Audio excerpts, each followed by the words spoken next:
ఈసారి చంద్రబాబు గారు వస్తే పరిపాలన బాగుంటుందని మేము అందరం చంద్రబాబు గారి ఓట్లేద్దామని అనుకుంటున్నాం.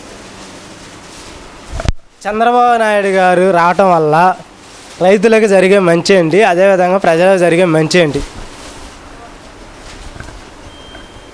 చంద్రబాబు గారు రావటం వల్ల ప్రజలకి మంచి పనులు చేస్తారని అందరికీ బాగా నచ్చి ఆయన గారికి ఓట్లేసి గెలిపించేసి అనే సానుభూతితో జనం ఉన్నారు. జగన్మోహన్ రెడ్డి గారు గతంలో రైతులకు 18,000 వేస్తానని చెప్పారు. మరి నిజంగా వేస్తున్నారు ఇప్పుడు? 18,000 వేయట్లేదు బాబు. 18,000 వేయట్లే. 12,000 13,000 వేస్తున్నారు. సంవత్సరానికి ఆయన గారు సగం, కేంద్ర ప్రభుత్వం సగం, 12,000 వేస్తున్నారు. మంత్రి రోజా చంద్రబాబు నాయుడు గారిని అదేవిధంగా లోకేష్ గారిని ఇష్టం వచ్చినట్టు మాట్లాడుతున్నారు. కన్న కొడుకుని గెలిపించుకోవడం కూడా చేతగానోడు చంద్రబాబు అని చెప్పేసి రోజా అంటుంది. మరి ఆ వ్యాఖ్యలు మీరు ఏ విధంగా చూస్తున్నారు? రోజా గారు కూడా చంద్రబాబు గారు రాజకీయంలో తిరిగి అక్కడే లబ్ధి పొంది అక్కడే బాగా డబ్బులు కూడబెట్టుకొని ఇప్పుడు వాళ్ళనే తిప్పి మాట్లాడేస్తుంది కనుక రోజా కరెక్ట్ కాదు మాట్లాడే విషయం. కొడాలి నాని చంద్రబాబు నాయుడు ఒక 420 గాడు అని చెప్పేసి మాట్లాడుతున్నారు. అసలు ఇలాంటి వ్యాఖ్యలన్నీ ఒక మాజీ ముఖ్యమంత్రి మీద చేయడాన్ని ఒక జగన్మోహన్ రెడ్డి కూడా ఇంతవరకు ఎప్పుడు కూడా స్పందించలేదు. ఇవన్నీ మీరు ఏ విధంగా చూస్తున్నారు? ఆ తిట్లు, ఆ బూతులు ఎలా చూస్తున్నారు? కొడాలి నాని గారే 420, చంద్రబాబు అయిటంతా, లోకేష్ గారు అయిటంతా వాళ్ళంత బలంగా ఉన్నారు, ఈయనంత బలంగా ఉన్నారు. వాళ్ళు 420 అనడానికి ఈయన సరిపడడు. ఈయన కూడా అక్కడి నుంచే రాజకీయం నేర్చుకొని వాళ్ళతో పాటు గుండి అభివృద్ధి అయిపోయి ఇప్పుడు వాళ్ళే 420 పప్పుగాడు అంటే ఎట్ట సభ మెచ్చుద్ది, ఎట్ట జనం నమ్ముతారు? నల్లగట్ల సోమదాస్ గారు గతంలో టీడీపీ ఎమ్మెల్యేగా పోటీ చేశారు. అదేవిధంగా 2 సార్లు గెలుపొందారు, 3 సార్లు ఓడిపోయారు. నేడు ఆ నల్లగట్ల రాంబాబు గారు మాట్లాడుతూ వైసీపీ అనేది ప్రాణం నిలబెట్టే పార్టీ, అదేవిధంగా టీడీపీ అనేది గొంతు కోసే పార్టీ అంటున్నారు. నిజంగా టీడీపీ గొంతు కోసే పార్టీ అంటారా? టీడీపీ గొంతు కోసే పార్టీ అయితే అక్కడి నుంచే మొత్తం అంతా లబ్ధి పొంది, భారీ శాత కూడా లబ్ధి పొంది, అంతా లబ్ధి పొంది ఇప్పుడు ఏ మొక్క పెట్టుకొని రూపాయి కోసం పదవి కోసం వచ్చింది. కానీ నీతి నిజాయితీగా ఉంటే కనుక నల్లగడ్డ సోమదాస్ గారు ఇంకో పార్టీ మారకూడదు, ఇంకొకరు ఎవరు మారలేరు కూడా. అబ్బాయి 2024లో కూడా నేనే అధికారంలోకి వస్తాను అని చెప్పి జగన్మోహన్ రెడ్డి గారు మాట్లాడుతున్నారు. ప్రతి ఇంటికి నేను సంక్షేమం ఇచ్చాను కాబట్టి మళ్ళీ నేనే వస్తాను అంటున్నారు. నిజంగా జగన్మోహన్ రెడ్డి గారు మళ్ళీ అధికారంలోకి వస్తారా? అధికారంలో రావటం కష్టం బాబు. అధికారంలో రాలేరు, రానివ్వరు జనం. అధికారంలోకి అసలు ఎప్పుడు కూడా ఆయన కళ్ళలో గంటలో పందాలు కూడా బాగా కాస్తారు. జగన్మోహన్ రెడ్డి వాడిపోతారని అది జరిగే పని కాదు. చంద్రబాబు గారు ముఖ్యమంత్రి అవుతారు, అనుకున్న పనులు చేస్తారు. జగన్మోహన్ రెడ్డి ఎమ్మెల్యేలను ఇక్కడ ఎమ్మెల్యేలను వేరే చోట వేయటం, వేరే చోట ఎమ్మెల్యేలను ఇక్కడ వేయటం, ఇవన్నీ మీరు ఏ విధంగా చూస్తున్నారు? ఎమ్మెల్యేలు తప్పు కాదు అది. ఎమ్మెల్యేలు ఈయన మార్చినంత మాత్రంలోనే ఏమి వాడిపోరు. ఆయన తప్పు వల్ల ఎమ్మెల్యేలు మారుతున్నారు తప్ప ఎమ్మెల్యేలు తప్పు కాదు. డబ్బుల కోసం ఇవన్నీ చేసి డబ్బులు ఎంత పెడతారని పెద్ద పెద్ద ఉండవాళ్ళని తీసుకొస్తుండే తప్ప అసలు ముందు ఆయన దగ్గర లేదేక నేను వాడిపోతాను ఆయనకి ఎప్పుడో తెలుసు. దాదాపు జగన్మోహన్ రెడ్డి గారి అధికారంలోకి వచ్చి 5 సంవత్సరాలు పూర్తిగా వస్తుంది. ఈ 5 సంవత్సరాల వల్ల రాష్ట్రాన్ని ఎంతవరకు అభివృద్ధి పథంలో నడిపించారు? అభివృద్ధి పథం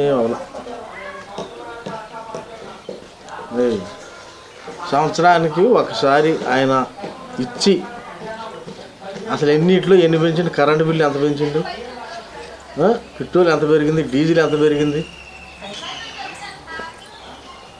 పెరగంది ఏమన్నా ఉందా? 100 రూపాయలు ఇచ్చి 1000 రూపాయలు దింగేస్తున్నాం. ఇది జరిగింది. జగన్మోహన్ రెడ్డి గారు మాట్లాడుతూ ఇచ్చిన హామీలో సంక్షేమాల్లో 99.99% పూర్తి చేశారంటున్నారు. ఇందులో ఎంత వాస్తవం ఉంది? ఇందులో వాస్తవం ఉంది. ఆయన పూర్తి చేసిన దాంట్లో మామూలుగా సంవత్సరానికి ఈ 5 ఏళ్లలో 1000 రూపాయలు పింఛను పెంచుతున్నా. ఒకసారి 2000 పెంచింది చంద్రబాబు. ఒకసారి ఫస్ట్ 1000 రూపాయలు దాన్ని 2000 చేసి చంద్రబాబు దిగిపోయిండు. ఈయన 250 పెంచుకుంటా 5 సంవత్సరాలు పెంచింది.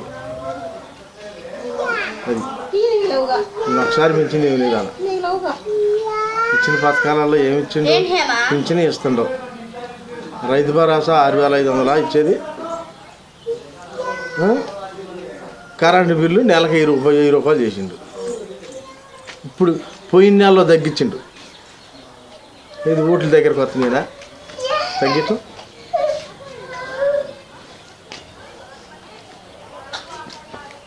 కరెంటు బిల్లుకి పింఛన లింక్ ఏంటి? కరెంటు బిల్లుకి పింఛన లింక్ ఎందుకు పెట్టింది జగన్మోహన్ రెడ్డి?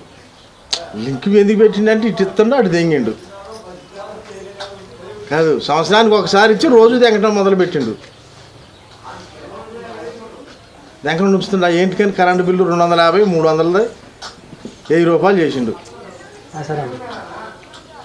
అది అదేవిధంగా చూసుకుంటే గతంలో జగన్మోహన్ రెడ్డి గారు మాట్లాడుతూ సిపిఎస్ రద్దు చేస్తాను, ప్రతి ఏటా జాబ్ క్యాలెండర్ రిలీజ్ చేస్తానని చెప్పారు. మరి రద్దు చేశారంటారా? రద్దు చేయాలి. అసలు ఏ ఊళ్ళో అన్నా రోడ్డు పోపించిండా? పార మట్టి వేసిండా? ఎక్కడన్నా అసలు ఏమి ఇచ్చిండు చెప్పమాను? ఏది ఎక్కడ రోడ్డు పోయిన లైట్ 3 నెలలు 4 నెలలకు కూడా వేయటం లేదు. ఇది లైట్ని ఏం చేసింది చెప్పాను? మంత్రి రోజా లోకేష్ బాబు గారిని పప్పు అని పదే వ్యాఖ్యానిస్తుంది. ఈ వ్యాఖ్యలు మీరు ఏ విధంగా చూస్తున్నారు? అది తప్పుదు రోజాది. అటు మాట్లాడకూడదుగా మనం. అసలు రోజా ఇటుపక్క నుంచి వేసింది, వచ్చి తెలుగుదేశంలో వేసిపోయిందేగా. ఏంటికి అటు మాట్లాడుకోవటం అనవసరం. ఇప్పుడు జగన్మోహన్ రెడ్డి గారే ఉండవు. మనం ఆయన ఎందుకు అన్యాయంగా అనాలి? మనం మాటలు చేసిందని చెబుతున్నాం. అంచేటి మనం విమర్శించే పప్పుగాడు అని ఎందుకు అనాలి ఆయన్ని? అవసరమా ఆ మాటలు? నువ్వు అసలు ఎక్కడి నుంచి పోయినావు? తెలుగుదేశం నుంచి పోయింది దానివేగా. కొడాల నాని కూడా చంద్రబాబు గారిని ఉద్దేశించి చంద్రబాబు నాయుడు ఒక 420 అని చెప్పేసి మాట్లాడుతున్నారు. ఇవన్నీ మీరు ఏ విధంగా చూస్తున్నారు? సరే, ఊరు 420 ఎవడు 420 అనేది ఇప్పుడు గెలవాను. కొడాల నానినే అసలు నాని ఎక్కడి నుంచి వచ్చిండు? ఈ పార్టీ నుంచి పోయినోడేగా. అనవసరం మాట్లాడుకోవటం ఎందుకు? నీకు గిట్టపోతే నీ దోమ నువ్వు ఉండు, నా దోమ నేను ఉంటాం. అంతేగాని ఎందుకు అనవసరం మాట్లాడుకుంటున్నాను? అది వేస్ట్ మాటలు. ఆయన కోణాలని మాట్లాడిన తప్పుడు మాటలు.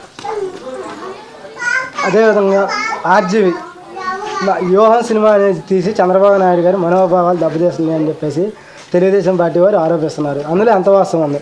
సెన్సార్ సినిమా చూడలేదు. చూడండి, మేము అట్లా చెప్పగలుగుతాం. దాన్ని చెప్పలేము. చూసిన దాన్ని చెప్తాం కానీ చూడకుండా అనవసరంగా మనం అనకూడదుగా. అది జగన్మోహన్ రెడ్డి ఎమ్మెల్యేలను ఎందుకని ట్రాన్స్ఫర్ చేస్తున్నారు? ఆయన ఇష్టం ఆయనకైనా. అసలు జగన్మోహన్ రెడ్డి గారు ఏ ఎమ్మెల్యే నన్ను పని చేయనిచ్చింది ఎక్కడన్నా?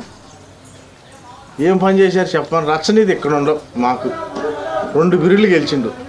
ఏం పీకిండో చెప్పాను. ఇక్కడ రచ్చనీది ఫస్ట్ గెలిచినప్పుడు తెలుగుదేశం ఉంది, అప్పుడు పని చేయలేకపోయిండు, ఒప్పుకున్నాం. కింద నుంచి పైకి మొత్తం జగన్మోహన్ రెడ్డి గారిది వచ్చింది. రచ్చనీది ఏం చేసిండు మా బజార్కి చెప్పాను? అప్పుడు చేయలేకపోయిండు, ఒప్పుకుందాం. పైన అధికారం లేదు, కింద నుంచి పైకి మొత్తం మీదే వచ్చింది. ఏం బాగా తీసింది ఎక్కడికి? ఇప్పుడు సిమెంట్ రోడ్డు ఇప్పుడు లేదు. ఇక్కడ లైట్లు పోతే తిన్నాక లైట్లు వేయటం లేదు.